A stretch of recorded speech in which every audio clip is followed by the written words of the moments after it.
Hi guys, it's been a while since we did a podcast. We did a live podcast, I think in September. Yeah. You probably hear me. I was crying a little bit today. I don't know, I just been missing my cat, I guess. I don't know, it's really weird. Usually, I'm really good now, I don't usually cry, but I guess, a lot of people don't really talk about it about grieving and stuff, and how much it takes, you learn through and to get through it.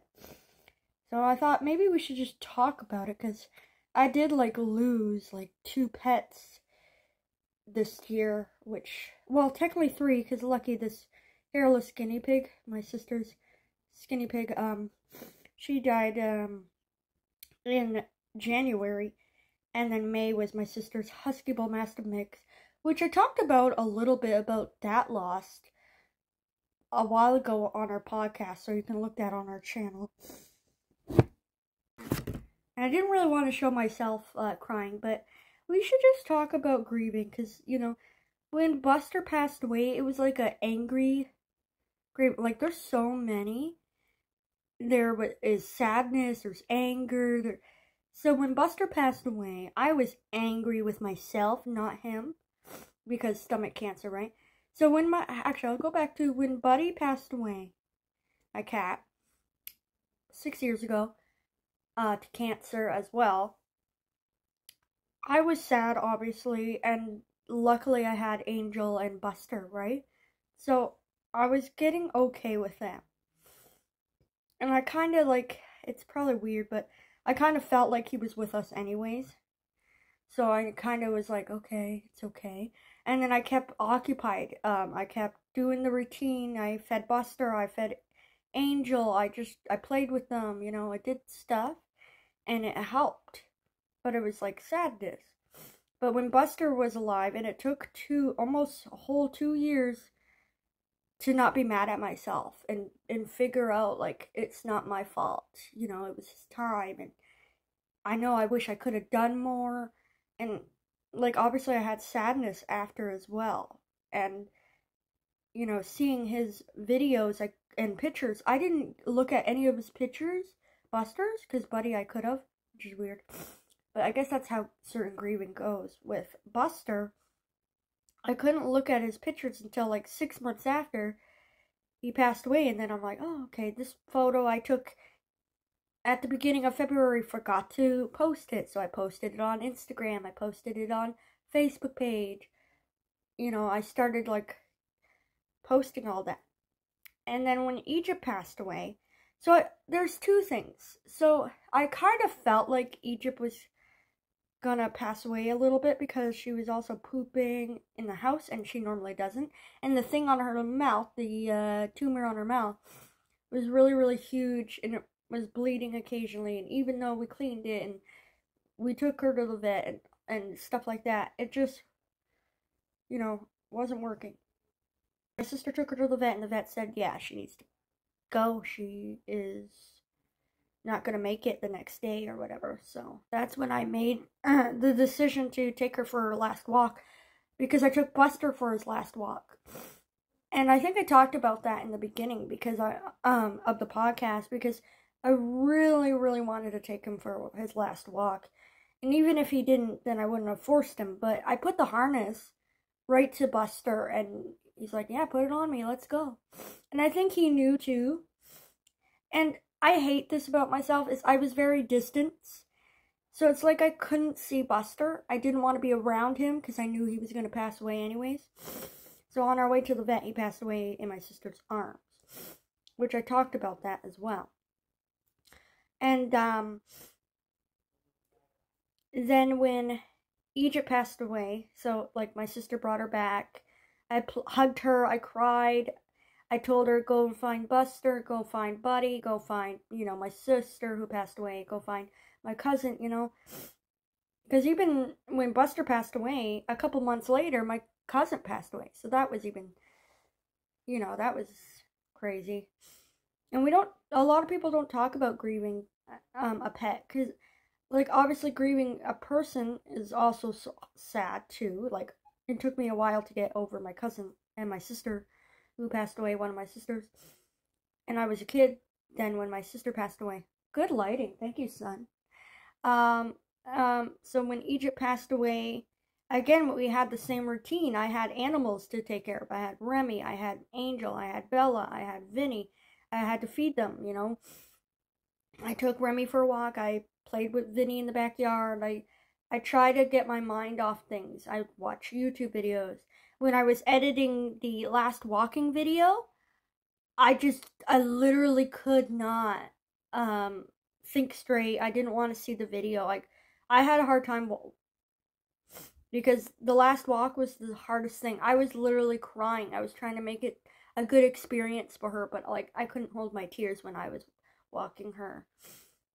And she's been part of the family a long time too, and I really was hoping she was going to make it to 10 years old, and she's forever 9, my sister's dog, and I just loved her. Like, my sister rescued her, you know. She was the runt. The you know, people didn't think she was going to live past 4, the vet said, or the people that had her were going to put her down, and my sister said no, you know, like, she was blind in one eye, you know, so, like, that dog was, like, everything, you know, and I loved her, and I really miss her, you know. So, losing her, and then, like, I slowly getting used to it, right? Like, okay, whatever. So, it was sadness. So, when Mr. Kitty, like, this is weird, I think I knew, because he was 17, I think I just always knew that one day I won't have Mr. Kitty. And he's been in my life since I was 11.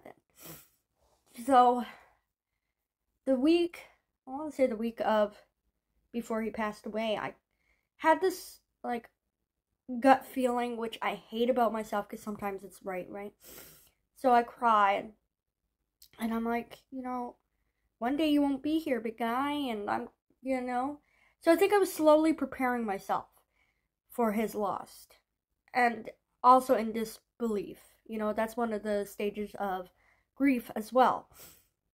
And sometimes it hits you, like, even months later, or, you know, stuff like that. So, the day before he passed away, he ate wet food. So happy he did that for me. He had some treats. I took some photos of him and Remi and I, or just me and him, because I did the same with Buster and Egypt as well, the last selfies. But I just cuddled with him the whole day, and he was really, really sleepy. Like, extra, extra sleepy. But I didn't think anything, right? Because he was old too, so. He woke up when my nephew came home from school, and my nephew's like, hi, and he perked up, and he was getting slow, guys, and arthritis as well, so. The next day, like, before I went to bed, he was in his little box in the hallway, and seeing him look at me, and again, I was kind of keeping my distance as well the day before, just like I did with Buster. I don't know why I was doing that. I think it was part of grieving or just getting used to it. That one day he won't be here. I don't know. Like, it was just weird. Comment down below if you ever did that. Like, did you ever want to be kind of away from your animal, even if they were not, like, I don't know. It was weird. But anyways, he looked at me and I said, it's okay. I love you. I'll see you in the morning. Then the next day, I just, like I said in the one video about what happened to Mr. Kitty, I thought he was just under my nephew's bed, and he wasn't. We looked for him, and then he was behind the furnace, and he passed away in his sleep, and I'm not sure how he went downstairs, because Vinny sleeps down there, and usually Vinny doesn't really like Angel going in the basement, or, you know, like, or he would have tried to stop him, but I guess Vinny just let him, right? So, and Bella was down there as well, and he just passed away there. And then when he passed away on Egypt, my sister's Husky Bull Mastiff Mix's birthday, that she would have been 10 years old. So to me, I'm like, oh, okay. Egypt came and got him which was great. Like, I know it's weird to believe that, but I kind of want to, just how I grieve, right? And, and then it took me about 2 days to kind of really cry out, because, like, it's hard to cry, like, especially in front of family. I don't think I would have been judged. It's just my sense is like, you don't need to cry in front of people or cry by yourself. So, like, even today, I had a dream of Angel. It was kind of a good dream. It's weird. But, like, he looked at me and in the dream, and it was just beautiful to see his little green eyes again. And, what I did with, like, when Angel passed away, I did the same. I did the routine because it was dinner time, so I had to feed Vinny, I had to feed Bella, I had to feed Remi. I tried to play a little bit with them, cuddle with them. The next day I took Remi for a walk so she wouldn't be sad, because even people, like dogs or even cats, like when an animal that they have been with their whole life passes away, they're a little depressed, So I try to make sure they're okay and they're not sad. Even though maybe it doesn't look like they're sad. But deep down, they probably are a little sad. So I took Remi for a walk. I played with Vinny, played with Bella. Like, Bella and Angel really didn't care about each other. Like, they seen each other, they coexist, but they could care less about each other, which was kind of cool and good at the same time. But, so today, I don't know if it's because of that dream or what, but when I seen him and I woke up this morning and I was kind of a little sad, and I'm like, Remi, come here, and I cuddled with Remi. Then I went downstairs, I fed the animals, I fed Bella, I fed Vinny, I fed Remi. And then when I seen Remi's face, I just cried. I'm like, why am I crying? And really, I don't know why I was crying. So I came up here, I was still kind of crying. I did hug my sister, though, because I was feeling sad, even after drinking my tea. So, and also, I'm filming this on the 9th of October. And I thought I'd just talk about grieving a little bit, that it's okay to cry for your animal. A lot of people won't understand that they're basically family, and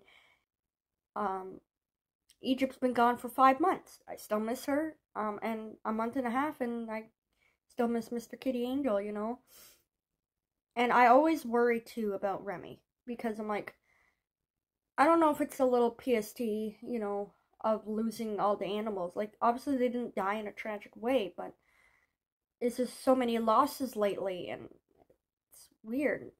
Angel died of old age, Egypt died of cancer, Buster died of cancer, and Buddy died of cancer. So,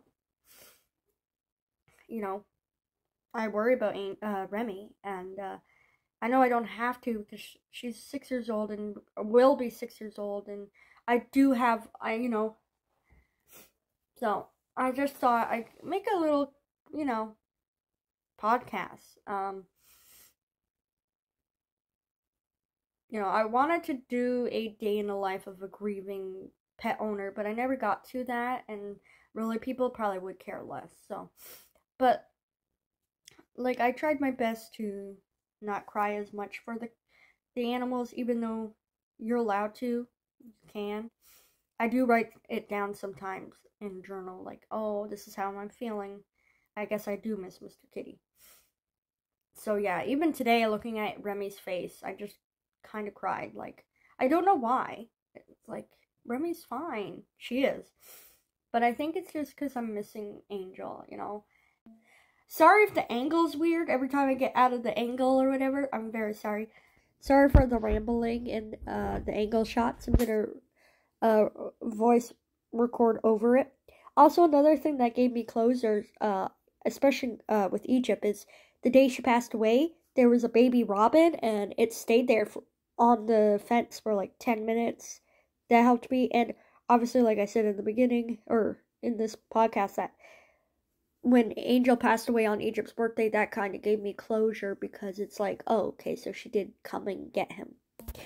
Also, writing it down in a journal has helped me as well, of how I'm feeling.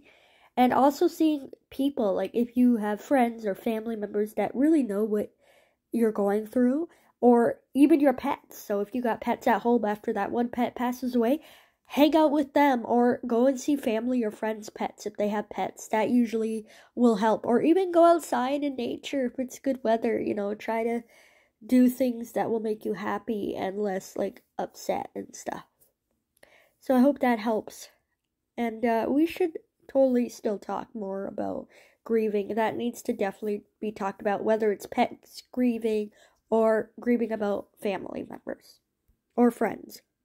I want to put a disclaimer just in case somebody asks. Yes, we had money to put Egypt down and her ashes, and same with Angel, we had money, emergency funds for Angel's ashes as well. And stay tuned for the next podcast. I'll be interviewing a friend of mine, and yes, Remi will be in it. Remi, guys. So hopefully you enjoyed the vulnerable video. Oh, and Vinny. I will do another podcast with just Remi and I, not just me. But I thought I'd show you her near the end, and Vinny, I guess. Hug and love your pets. Don't stop believing yourself. Embrace what today has to offer.